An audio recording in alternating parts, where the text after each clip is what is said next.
350 run और 371 का target और बचे हैं 350।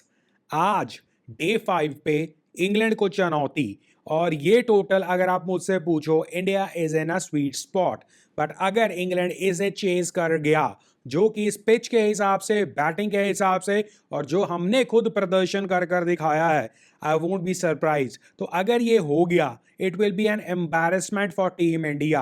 बिकॉज अगर आप इस मैच से पहले ये कहते कि इंग्लैंड को 371 का टोटल डिफेंड करने के लिए आपको मिलेगा और इंग्लैंड को 371 रनों के अंदर अंदर आपने सिमटना है या आपने ऑल आउट करना है और आपको इंग्लैंड को ये टोटल देना है, वेल आई बिलीव कोई भी कप्तान, कोई भी टीम इंडिया में कोई भी फैन इसे हंसता हुस्ता जो है काबिली एक्सेप्ट कर लेता। He would have not refused it. और ये टोटल अब हमारे पास है। बट डे 4 में हमने शुरुआत की थी कि जो चक्रव्यूह टीम इंडिया के आसपास है, क्या टीम इंडिया को वो चक्रव्यूह भेदना आता है? उसका जवाब हमें मिल गया डे 4 पर कि यस, टीम इंडिया को वो चक्रव्यूह भेदना आता है। All thanks to KL Rahul की कमाल का शतक एंड ऋषभ पंत का सेकंड शतक of this test match. And not so good about team India का लोअर ऑर्डर जिस तरह कलैप्स अगेन हुआ, बट स्टिल लोअर ऑर्डर के ऊपर मैंने देखा बहुत क्रिटिसिज्म हो रहा है, होना भी चाहिए। बट कहीं ना कहीं मुझे लगता है कि एक परफेक्ट, जिसे टाइमिंग कहते हैं ना आप, वो हमें मिली। ये ब्लेसिंग इन डिस्गाइज हो सकता था हमारे लिए, हमारे लोअर ऑर्डर का कलैप्स और शुभमन गिल को डिक्लेरेशन अनाउंस ना करना। क्योंकि जिस पॉइंट पर हमारी टीम ऑल आउट हुई, it was a perfect spot. 370 run अगर आपके लिए काफी नहीं है, या 370 71 वट एवर इट इज, अगर वो आपके लिए काफी नहीं है, तो 400 भी आपके लिए काफी नहीं हो सकते। फिर 450 पे भी आप डरोगे कि भाई वो तो बैसबॉल खेलते हैं। 371 run is a perfect spot जहां टीम इंडिया अपने आप को चाहती थी। और डिक्लेयर करे या ना करे के क्वेश्चन मार्क के बीच में, अगर टीम ही ऑल आउट हो जाती है और इतना ही टाइम बचता है कि आप हाउ मेनी ओवर्स, 6 ओवर ही डाल पाएंगे, आई थिंक इससे ज्यादा बेटर, इससे ज्यादा बेस्ट काम टीम इंडिया के लिए नहीं हो सकता था। अब जस्ट इमेजिन, जाते जाते जो 6 ओवर गिरे हैं उसमें एक विकेट गिर जाती, 2 विकेटें गिर जाती, और अगर भगवान का प्रसाद ज्यादा हमें मिल जाता तो 3 विकेटें गिर जाती। तो कैन यू इमेजिन कि यही कोलैप्स जो हमारी हुई है उस पे हम कितना हंस रहे होते, कितना खुशियां मना रहे होते, कितना हम अपने आप को जो है ब्लेस्ड महसूस कर रहे होते कि हमारे लिए सब कुछ अच्छा ही हो रहा है इस टेस्ट मैच में। बट वैसा नहीं हुआ। इंग्लैंड ने 6 ओवरों में 21 रन बनाए और 350 इज दी टोटल, जो टोटल इंग्लैंड की पहुंच से बाहर नहीं है।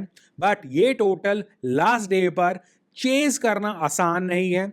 ये टोटल डिफेंड करने वाली टीम, मुझे लगता है 10 में से 8 बार या मे बी 9 बार भी इसे डिफेंड कर जाए। केवल केवल क्वेश्चन मार्क के ये है कि क्या टीम इंडिया की बॉलिंग, टीम इंडिया की बॉलिंग विदाउट बुमराह, अगर विदाउट बुमराह बात हो गई तो क्या केपेबल है, या इज बुमराह केपेबल इनफ कि खुद बिना किसी सपोर्ट के वापस ऐसा कुछ कर जाएं जिसमें ये 350 का टोटल हम डिफेंड कर पाए। दी ओनली क्वेश्चन, यही टीम इंडिया की बॉलिंग के ऊपर कोई क्वेश्चन मार्क ना होता अगर हमें डाउट ना होते। इस टोटल के ऊपर कोई डाउट नहीं है कि ये डिफेंडेबल टोटल भी है, ये विनिंग टोटल भी है, और इससे ज्यादा ना ही हम एक्सपेक्ट कर सकते थे, ना ही हमें एक्सपेक्ट करना चाहिए। हमें क्योंकि एज अ टीम इंडिया, हमें क्योंकि हमारी बॉलिंग में इतने डाउट्स हैं, इतने क्वेश्चंस हैं, इतनी प्रॉब्लम्स हैं, दैट्स द ओनली रीजन कि हमें ऐसा लग रहा है कि कहीं इंग्लैंड इसे चेस तो नहीं कर देगा। Not to be forgotten, England ने अपनी पहली इनिंग में अच्छे खासे रन मारे थे। टू बी एग्जैक्ट, इंग्लैंड का टोटल था 465 और वो मारे थे उन्होंने 100 ओवरों में। सो दैट मीन्स पॉसिबली जो रन रेट रिक्वायर्ड इस इनिंग में बची है, अगर 90 ओवर में से आप 85 ओवर भी लगा लेते हैं तो 4 के हिसाब से कहीं ना कहीं उन्हें रन रेट रिक्वायर्ड है, या क्लोजर टू 4, और वो इजिली बना सकते हैं क्योंकि इस हिसाब से इंग्लैंड बैटिंग करता है। But not to be forgotten, पहली इनिंग में इंग्लैंड ने बहुत आपको चांसेस दिए थे, आपने खुद ने बहुत ड्रॉप चांसेस किए थे, और फील्डिंग में आपको प्रॉब्लम थी। अगर आप केवल और केवल उस एरिया को ही सील कर दें सेकंड इनिंग में, तो पॉसिबली इंग्लैंड विल स्ट्रगल, और स्ट्रगल बिग। और ऊपर से एक टोटल को चेज करने का pressure, I think it's an Indian game या इंडियाज गेम। अगर हम डिफेंड नहीं कर पाते हैं, उसके प्रमुख रीजंस यही होंगे कि हमारी फील्डिंग में हम पसड्डी हुए, बॉलिंग में जसप्रीत बुमराह के अलावा कोई और साथ नहीं निभा पाया, और जसप्रीत बुमराह भी कुछ उस तरह का प्रदर्शन नहीं कर पाए जो उनसे उम्मीद है या जो उन्होंने पहली इनिंग में कर दिखाया। बिकॉज इसके अलावा आई डोंट सी कि क्यों टीम इंडिया इस इतने मैसिव टोटल को डिफेंड ना कर पाए। All eyes will be on day 5, जहां इंग्लैंड की स्ट्रेटेजी सिंपल होगी। एज अ इंग्लैंड प्लेयर अगर आप सोच रहे हो कि जसप्रीत बुमराह को प्ले करो, Jasprit Bumrah in any case 15-20 ओवरों से ज्यादा डालेंगे नहीं, और इसमें भी अगर वो इतने डाल देते हैं तो उनका इंजरी का स्टेटस थोड़ा सा और बढ़ जाएगा, फिटनेस का स्टेटस हिलेगा। बट अगर आप जसप्रीत बुमराह के पहले 2-3 स्पेल्स को झेल लेते हो तो उसका प्रेशर ना ही केवल जसप्रीत बुमराह के ऊपर जाएगा, बल्कि उसका कॉन्फिडेंस बाकी के प्लेयर्स के ऊपर भी जाएगा, और इंडिया की बॉलिंग को टैकल करना उतना आसान हो जाएगा। वर्सेस अगर आप जसप्रीत बुमराह को आराम से नहीं खेल पाते हो तो जसप्रीत बुमराह का कॉन्फिडेंस तो हाई होगा ही होगा, इंग्लैंड की विकेट्स और इंग्लैंड स्ट्रगल करेगा ही करेगा, बट उसका एक कॉन्फिडेंस बूस्टर बाकी के बॉलर्स के लिए भी हो सकता है। और वो बाकी के बॉलर्स ना ही केवल इस मैच के लिए ब्रूटल हो सकते हैं, बिकॉज वी नो प्रसिद्ध कृष्णा मोहम्मद सिराज को यस उतनी सक्सेस नहीं मिली जितनी मिलनी चाहिए थी, वो अच्छे नहीं दिखे फर्स्ट इनिंग में, but we should not ignore the fact चौथी इनिंग प्रेशर और the capabilities of Jasprit Bumrah के साथ मोहम्मद सिराज और प्रसिद्ध कृष्णा और इवन शार्दुल ठाकुर, हल्की सी स्विंग, हल्का सा कोई मदद, Shardul Thakur can be lethal also. और ये लीथल कॉम्बिनेशन अगर अपनी फॉर्म में आया, it could be very easy for team India.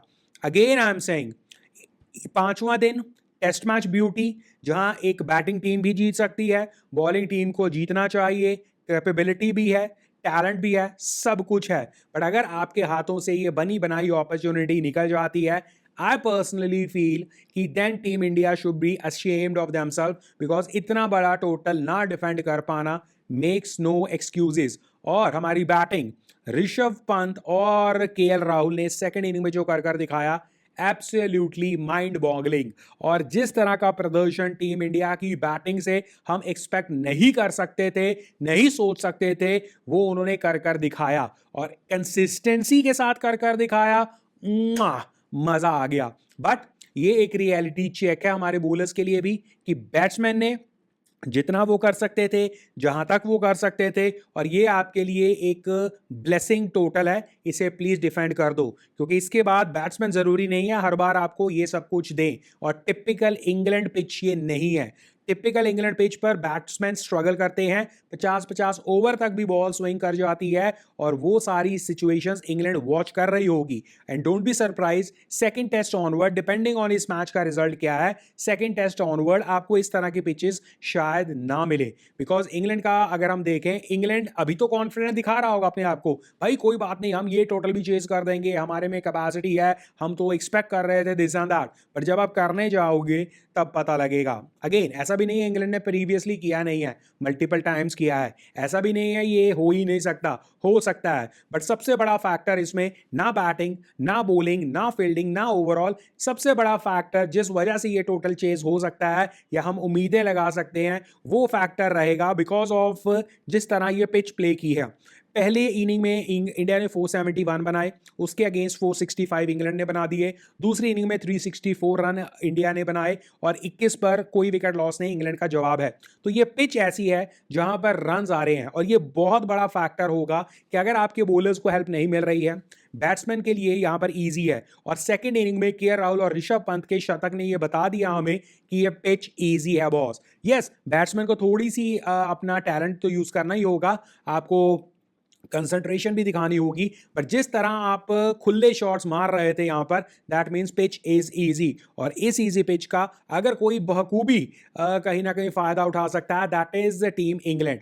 But make no mistake about it, चौथी इनिंग 350 रन और प्रेशर, ये प्रेशर हमारी हेल्प कर सकता है। और अगर मुझे कोई पूछे कि कौन जीत सकता है, जीतने के लिए कोई भी जीत सकता है दोनों में से, बट इंडिया अगर नहीं जीता और इंडिया जिस स्वीट स्पॉट पे अपने आप को पा रहा है, make no mistake about it, कोई एक्सक्यूज नहीं है कि आप इस टोटल को डिफेंड क्यों ना कर पाओ। और अगेन जो कोलैप्स हुई है वो definitely is a reality check और हमें ध्यान देनी होगी फ्यूचर में। बट आई थिंक एवरीथिंग, सब चीज़ें हमारे हिसाब से हुई हैं, हमारे हक के हिसाब से हुई हैं, जैसा हम चाहते थे वैसा हुई हैं। यस, शुभमन गिल डिक्लेयर नहीं कर पाए, बात और है, बट आई थिंक अगर कोई कहे कि परफेक्ट टाइमिंग किसे कहते हैं, वो परफेक्ट टाइमिंग हमारे साथ हुई है। जहां आप 6 से 10 ओवर चाहते कि इंग्लैंड बैटिंग करता और 1-2 विकेट गिरवा लेता, नहीं गिरी, बात और है। बट इतने बड़े टोटल को डिफेंड ना करना मेक्स नो एक्सक्यूजेस। इतने बड़े टोटल पे भी आप अगर चूं चूं करते रहो,